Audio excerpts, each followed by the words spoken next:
আল্লাহর পথে ফিরে আসেন, দিনের জন্য কিছু করেন, দিনের ফিকির করেন, পড়াশোনা করেন। প্রিয় ভাইরা, আল্লাহ পাক তৌফিক দান করুন। দেখুন, এই রিবা থেকে দূরে থাকার জন্য একটা হাদিস যথেষ্ট। যে 4 শ্রেণীর মানুষকে আল্লাহ রাসূল সাল্লাল্লাহু আলাইহি ওয়াসাল্লাম লাআনত করেছেন, অভিশাপ দিয়েছেন। ইনশাআল্লাহ আজকের লেকচার যাদের কানে যাবে, আমরা যদি না খেয়েও মরে যাই, আল্লাহ পাক না খেয়ে মারবেন না ইনশাআল্লাহ। রিজিক আছে, খাবো ইনশাআল্লাহ।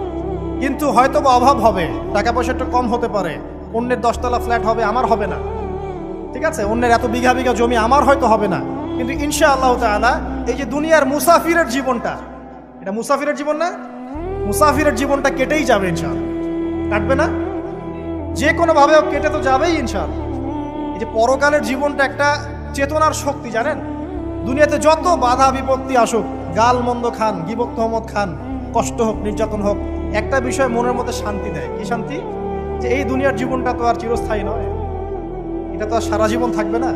ইনশাআল্লাহ এই অবস্থা আস্তে আস্তে পরিবর্তন হয়ে যাবে। ফাইন্না মাআল উসরি ইউসরা, পরকালে ইনশাআল্লাহ পাবো। দুনিয়াতে না পেলে কি হয়েছে, পরকালে পাবো ইনশাআল্লাহ। যুবক ভাই, এসব জেনা ছেড়ে দেন, আল্লাহ রাব্বুল আলামিন আপনার জন্য হুর রেখেছেন জান্নাত, ইনশাআল্লাহ পাবেন ইনশাআল্লাহ। এটা ছেড়ে দেন, সুদ ছেড়ে দেন, আল্লাহ পাক আপনার জন্য হাউজে কাউসার রাখছে ইনশাআল্লাহ, ঠিক আছে? অন্যায় পাপ ছেড়ে দেন, আল্লাহ রাব্বুল আলামিন আপনার জন্য জান্নাত রেডি করে রাখছে ইনশাআল্লাহ। এই দুনিয়ার জীবনটা ধোঁকা, একটা ছোট্ট জীবন, পুরা ধোঁকা, কিচ্ছু নাই এর মধ্যে। আমার কথা শোনেন, এই দুনিয়ার জীবনে কিছুই নাই।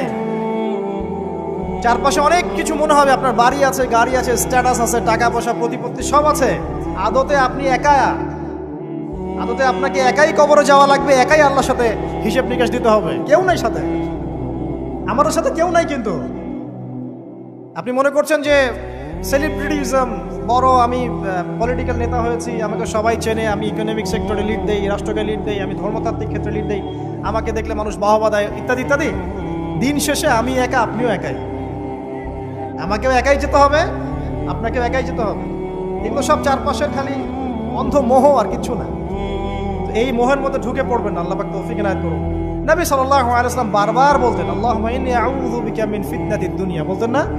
হে আল্লাহ, আমি এই দুনিয়ার ফিতনা থেকে তোমার কাছে আশ্রয় প্রার্থনা করছি। ওয়া ইন্নী আউযু বিকা মিন ফিতনাতিন নিসা, আমি মহিলাদের ফিতনা থেকেও আশ্রয় প্রার্থনা করছি। আরো দোয়া করতেন, আল্লাহুম্মা ইন্নী আউযু বিকা মিন আযাবিল কবর, হে আল্লাহ, আমি কবরের আযাব থেকে আশ্রয় প্রার্থনা করছি। ওয়া আযাবি জাহান্নাম, জাহান্নামের আযাব থেকে আশ্রয় প্রার্থনা করছি। ওয়া মিন ফিতনাতিল মাহইয়া ওয়াল মামাত, জীবন মৃত্যুর ফিতনা থেকে আশ্রয় প্রার্থনা করছি। ওয়া মিন শাররি ফিতনাতিল মাসিহিদ দাজ্জাল, এবং দাজ্জালের ফিতনা থেকে আশ্রয় প্রার্থনা করছি। দাজ্জালের পরে আসবেন ইনশাআল্লাহ।